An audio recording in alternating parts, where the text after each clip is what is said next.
Hello student, मैं Akhilesh Dwivedi civil jobs academy के YouTube channel में आप सभी का बहुत बहुत स्वागत करता हूं। सिविल जॉब्स एकेडमी द्वारा जो नया प्रोग्राम स्टार्ट किया गया है लक्ष्य 2026, इस प्रोग्राम के तहत जो है मैंने बहुत सारे टॉपिक्स डिस्कस किए हैं, कर रहा हूं। उन्हीं की कड़ी में जो है एक नया टॉपिक में लेके आया हूं। बहुत ज्वलंत टॉपिक है, बहुत इंपॉर्टेंट टॉपिक है, और ये टॉपिक है भारत तथा यूरोपीय संघ के बीच मुक्त व्यापार समझौता, है ना, फ्री ट्रेड एग्रीमेंट इसको कहा जाता है। मदर ऑफ ऑल डील्स जो है इसको नाम दिया गया है ना। ये है इस चर्चा का विषय आज का, है ना। इस पर बहुत ज्यादा चर्चा लगातार हो रही है, तो उसी विषय पर आज मैं बात करूंगा। समझौते का जो समय है 27 जनवरी, है ना, 27 जनवरी 2026 को ये समझौता हुआ है। देखिए 27 का जो फिगर है ये कॉमन हो गया, है ना। यूरोपियन जो यूनियन है यानी यूरोपीय जो संघ है उसमें 27 देश हैं, और समझौते समझौते की जो डेट है वो भी 27 है। मतलब दोनों डेट्स, दोनों जो फिगर है वो कॉमन हो गया, है ना, 27। ठीक है, तो 27 जनवरी 2026 को ये समझौता हुआ है, ऐतिहासिक समझौता है, और इसके लागू होने की जो संभावना व्यक्त की जा रही है, प्रभावी होने या लागू होने की संभावना 2028 के मध्य से होगी। ऐसा इसका कारण यह है कि ईयू यानी यूरोपीय संघ की जो संसद है उसके द्वारा इसका अनुमोदन किया जाएगा, तो ही जो है इसको लागू माना जाएगा, है ना। स्टार्टिंग हो जाएगी 2028 के मध्य से, लेकिन पूरी तरीके से लागू होगा 5 साल बाद। यानी लागू होने में, पूरी तरीके से लागू होने में इसको 5 साल का समय लगेगा। ठीक है, स्टार्टिंग यहां से हो सकती है 2028 के मध्य से, ठीक है, क्योंकि उसकी लंबी प्रक्रिया है, इसलिए जो है इतनी जल्दी ये लागू होने का नहीं है। ठीक है, इस पर ये जो समझौता जिसको हम मदर ऑफ ऑल डील्स कहा है ना, तो ये समझौता जो है किसने किया, इस पर हस्ताक्षर करने वाले कौन लोग थे। तो ये देखिए यहां पर तीनों की फोटो दिख रही है स्क्रीन पर। भारत की ओर से हमारे प्रधानमंत्री श्री नरेंद्र मोदी जी द्वारा इस पर हस्ताक्षर किए गए हैं, और यूरोपीय संघ की ओर से जो है यूरोपीय संघ के 2 बड़े जो पदाधिकारी हैं, जो इस बार के हमारे गणतंत्र दिवस के मुख्य अतिथि भी रहे हैं, इन दोनों ने जो है इस पर हस्ताक्षर किए हैं, हमारे प्रधानमंत्री के साथ साथ। तो यूरोपियन कमीशन की अध्यक्ष हैं उर्सुला वान डेर लेयन, है ना। इसके बाद यूरोपियन काउंसिल के अध्यक्ष एंटोनियो कोस्टा, तो इन्होंने इस समझौते पर सिग्नेचर किए हुए। ठीक है, तो ये है साक्षात्कार करने वाले। इसके बाद आगे आता है कि इसका लक्ष्य क्या है। इस समझौते का लक्ष्य है भारत तथा ईयू के बीच जो वर्तमान ट्रेड है, व्यापार है, वो है 12.51 लाख करोड़ रुपए का ट्रेड अभी हो रहा है, उसको 2032 तक दुगना करने का लक्ष्य डिसाइड किया गया है इस समझौते के माध्यम से, है ना। तो यहां तक हो गया। अभी वर्तमान स्टेटस क्या है, दोनों का वर्तमान स्टेटस, वर्तमान स्थिति क्या है, वो मैंने यहां पर बताई हुई है। देखो यूरोपीय जो संघ है वो दुनिया की दूसरी अर्थव्यवस्था है ना। अमेरिका के बाद जो है यूरोपीय यूनियन, यूरोपीय जो संघ है जिसमें कुल 27 देश आते हैं, तो ये जो है दुनिया की दूसरी बड़ी अर्थव्यवस्था कही जाती है। भारतीय जो अर्थव्यवस्था है वो दुनिया की चौथी बड़ी अर्थव्यवस्था है। दोनों के बीच जो अभी व्यापार है वो वैश्विक व्यापार का कितना है, 1/3 है। तो ये वर्तमान स्टेटस, वर्तमान स्थिति मैंने यहाँ पर बताई हुई है। अब यहाँ पर हमें पढ़ना है कि किस तरह की रियायतें दी गई हैं दोनों पक्षों द्वारा। भारत तथा यूरोपीय जो संघ है उन्होंने जो है किस तरह की रियायतें एक दूसरे को दी हैं, तो उस पर आगे हम चर्चा करने वाले। समझौते में की गई टैक्स रियायतें, यूरोपियन यूनियन की ओर से कुछ रियायतें दी गई हैं, की गई हैं, और भारत की ओर से कुछ रियायतें की गई हैं ना। देखिए, पहले है यूरोपीय संघ की ओर से रियायत। 27 देश है इसमें। 27 देश वाले यूरोपीय संघ के बाजार में लगभग 90 से 99% जो भारतीय गुड्स हैं उनको टैक्स फ्री किया जाएगा यूरोपीय संघ द्वारा। इससे जो है हमें एक बाजार मिल जाएगा, यूरोपीय यूनियन का एक बड़ा बाजार हमें उपलब्ध हो जाएगा, है ना, क्योंकि उनको टैक्स फ्री किया जाएगा। अभी आगे मैं बताने वाला हूं कि पहले कितना टैक्स था, मतलब अभी कितना टैक्स है और आगे कितना टैक्स हो जाएगा समझौते के लागू होने के बाद। ये देखिए, भारतीय जो टेक्सटाइल है, भारतीय टेक्सटाइल पर वर्तमान में जो टैरिफ लग रहा है, यूरोपियन जो कंट्रीज हैं वहां पर 12% का टैक्स लग रहा है। समझौते के बाद ये जो है हो जाएगा 0%, है ना। अभी जो है 12% का टैक्स टेक्सटाइल पर लग रहा है। इंडियन टेक्सटाइल, भारतीय जो कपड़ा है यहां से जो यूरोपियन कंट्रीज हम भेज रहे हैं, तो उस पर अभी टैक्स लग रहा है 12%, और ये कम होकर के 0% हो जाएगा समझौता लागू होने के बाद। इसी तरीके से जेम्स एंड ज्वेलरी, भारत से जेम्स एंड ज्वेलरी जो यूरोपियन कंट्रीज में भेजी जा रही है, उस पर टैक्स वर्तमान में 4% है। ये भी आगे चल करके समझौते के बाद 0% हो जाएगा टैक्स 4 से। लेदर एंड फुटवियर, इनमें 17% का टैक्स अभी वहां पर लग रहा है यूरोपीय देशों में, और ये भी घट करके हो जाएगा 0%। तो यहां पर देखिए, मैंने थोड़ा सा ब्लर आ रहा है फोटो, यहां पर मैंने ये सारी चीजें बताई हुई हैं। टेक्सटाइल जो कपड़े हैं भारतीय, उन पर 12% का टैक्स अभी लग रहा है, जो 0% हो जाएगा समझौता लागू होने के बाद। लेदर फुटवेयर, इस पर 17% का टैक्स लग रहा है अभी यूरोपियन कंट्रीज में, ये भी घटकर समझौते के बाद हो जाएगा 0%।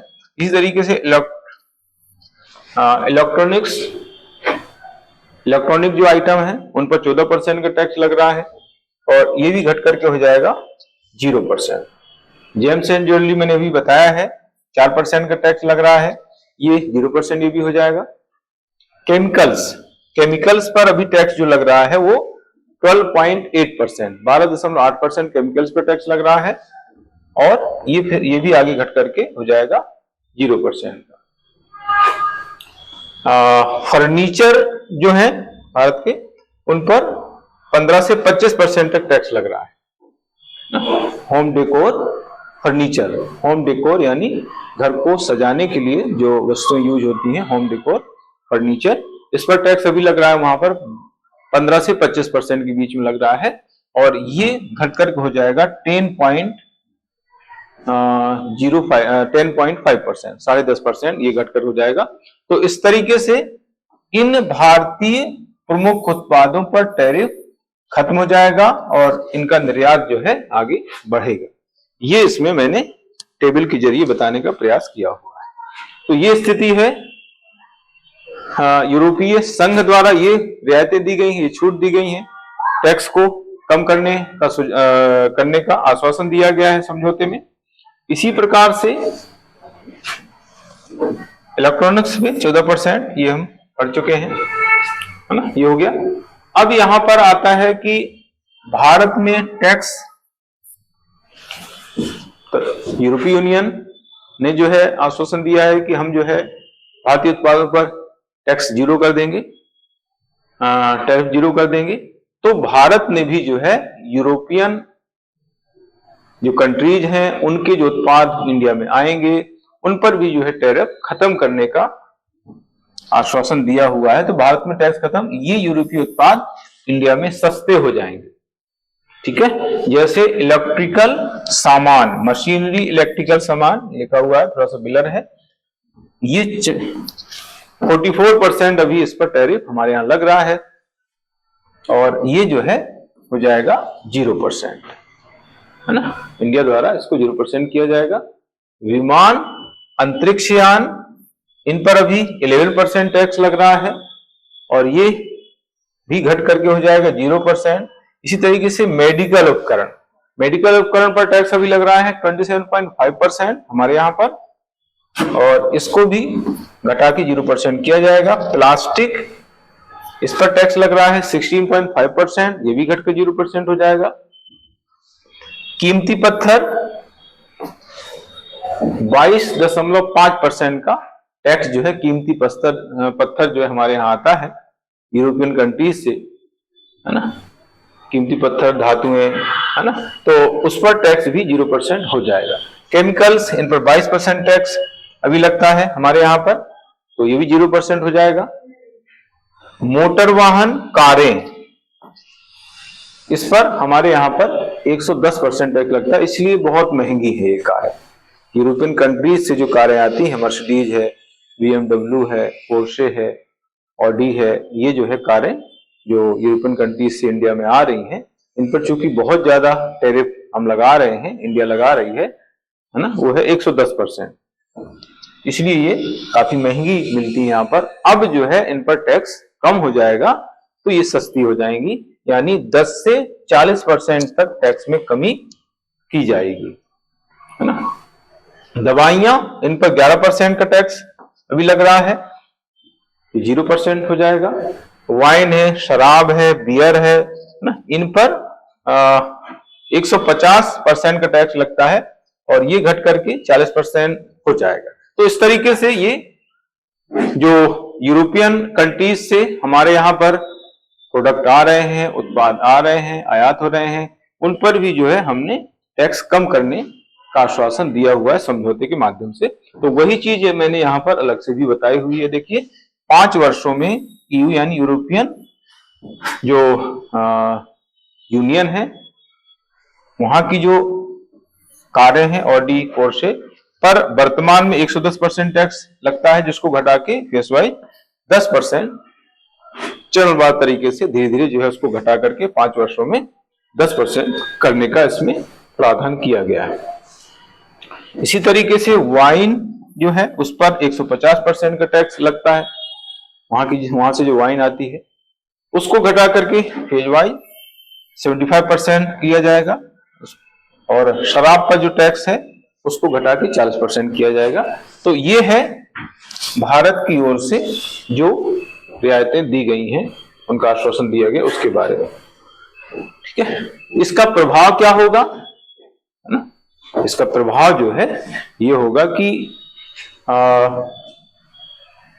भारतीय टेक्सटाइल और जेम्स ज्वेलरी के लिए यूरोपीय देशों में बड़े अवसर मिलेंगे, मतलब यहां से जो है ज्यादा निर्यात होगा। अभी हमने पढ़ा कि भारतीय टेक्सटाइल और जेम्स एंड ज्वेलरी अभी सबसे ज्यादा हम अमेरिका भेज रहे हैं, तो हमें जो है एक नया बाजार मिल जाएगा यूरोपियन कंट्रीज का, ठीक है। तो अमेरिका में चूंकि टैरिफ वहां पर बढ़ाने की बात हो रही है, टैरिफ बढ़ गया है, तो हमें जो है यूरोपियन कंट्रीज के रूप में एक नया बाजार मिल जाएगा। इसके संबंध में भारतीय टेक्सटाइल तथा जेम्स ज्वेलरी के लिए एक बड़े अवसर जो है इन देशों में रहेंगे। टेक्सटाइल के मामले में चीन तथा बांग्लादेश को भारत से कड़ी चुनौती मिल सकती है, मिलने की संभावना है। अभी क्या है, चीन तथा बांग्लादेश यूरोपियन कंट्रीज में टेक्सटाइल ज्यादा निर्यात करते हैं, यानी इनकी हिस्सेदारी अभी ज्यादा है। यूरोपियन कंट्रीज में चीन तथा बांग्लादेश की हिस्सेदारी लगभग 50% के आसपास है, तो इनको चुनौती मिल जाएगी, है ना। हमारा जो टेक्सटाइल है वो यूरोपियन कंट्रीज में पहुंचेगा तो कहीं ना कहीं जो है इनकी डिमांड कम हो जाएगी। इसके अलावा हमारा जो टारगेट है टेक्सटाइल के संबंध में, भारत का 2030 तक 9 लाख करोड़ रुपए का जो कपड़ा निर्यात का टारगेट है, लक्ष्य है, वो जो है कहीं हासिल हो सकता है। 9 लाख करोड़ का टारगेट है इंडिया का 2030 तक, निर्यात का, तो वो कहीं ना कहीं हासिल हो सकता है, क्योंकि अब टेक्सटाइल का निर्यात ज्यादा बढ़ सकता है। भारतीय टैरिफ के कारण जो है भारतीय निर्यातकों को अमेरिकी टैरिफ के कारण, अमेरिका द्वारा टैरिफ लगातार बढ़ाया जा रहा है, उसकी वजह से भारतीय निर्यातकों को जो नुकसान हो रहा है और आगे होने की आशंका है, उसकी भरपाई काफी हद तक जो है इस समझौते के माध्यम से हो सकती है। भारतीय बाजारों में प्रीमियम लग्जरी यूरोपियन जो कार्स हैं, यूरोपीय जो कारें हैं, उनमें BMW है, ऑडी है, पोर्शे है ना, ये कारें जो है काफी सस्ती हो जाएंगी। जैसे मैंने बताया कि बहुत टैरिफ कम हो जाएगा। अभी बहुत ज्यादा टैरिफ लगा रहे हैं हम, तो ये कारें बहुत महंगी मिलती हैं, और अब टैरिफ जो है घट जाएगा, तो इस तरह से ये कारें सस्ती हो जाएंगी। ऑटो सेक्टर में नवाचार, सप्लाई चेन तथा तकनीकी सहयोग में बढ़ावा मिलेगा। ऑटो सेक्टर को जो है काफी हेल्प इससे मिल जाएगी, भारत के ऑटो सेक्टर को। इसके अलावा बहुत सारे कीमती पत्थर हैं, और यूरोपीय संघ है, ये यूरोपीय संघ है ना, यूरोपीय संघ से आने वाले मोतियों तथा कीमती पत्थरों पर भारत द्वारा 22.5% का टैक्स लगाया जाता है। अभी हमने पढ़ा है कि जो भी कीमती पत्थर जो है यूरोपियन कंट्री से आ रहे हैं, मोती आ रहे हैं, जिनका हम उपयोग जेम्स एंड ज्वेलरी बनाने में करते हैं, तो वो अभी महंगे पड़ते हैं, उन पर टैक्स ज्यादा लगता है। हम ज्यादा टैक्स लगाते हैं, 22.5% टैक्स लगा रहे हैं। तो ये टैक्स जब कम हो जाएगा तो भारत में जेम्स एंड ज्वेलरी बनाना काफी सस्ता पड़ेगा, है ना। तो टैरिफ कम होने से कीमती पत्थरों और मोतियों पर जो टैक्स हम लगा रहे हैं, अभी टैक्स है 22.5%, तो ये टैक्स कम हो जाएगा। इससे भारत में ज्वेलरी बनाना काफी सस्ता पड़ेगा। इसके बाद भारतीय टैलेंट के लिए जो यूरोपीय यूनियन है, यानी यूरोपियन जो कंट्रीज हैं, वहां पर जो है नया द्वार खुल जाएगा, यानी यहाँ के लोग जो है वहां पर जा करके जॉब कर सकते हैं, काम कर सकते हैं, जो अभी ज्यादातर अमेरिका जाते थे।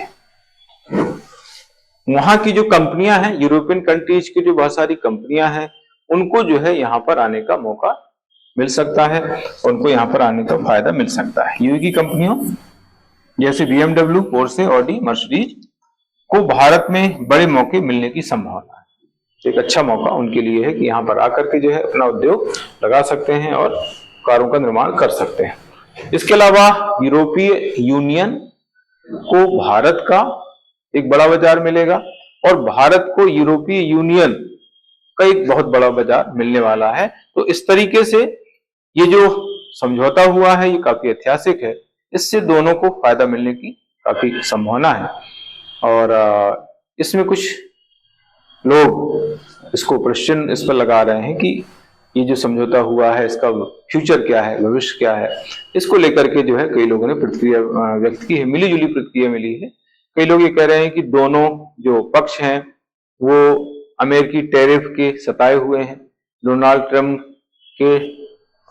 टैरिफ के सताए हुए हैं, इसलिए दोनों समझौता कर रहे हैं, इनका कोई भविष्य नहीं है ना।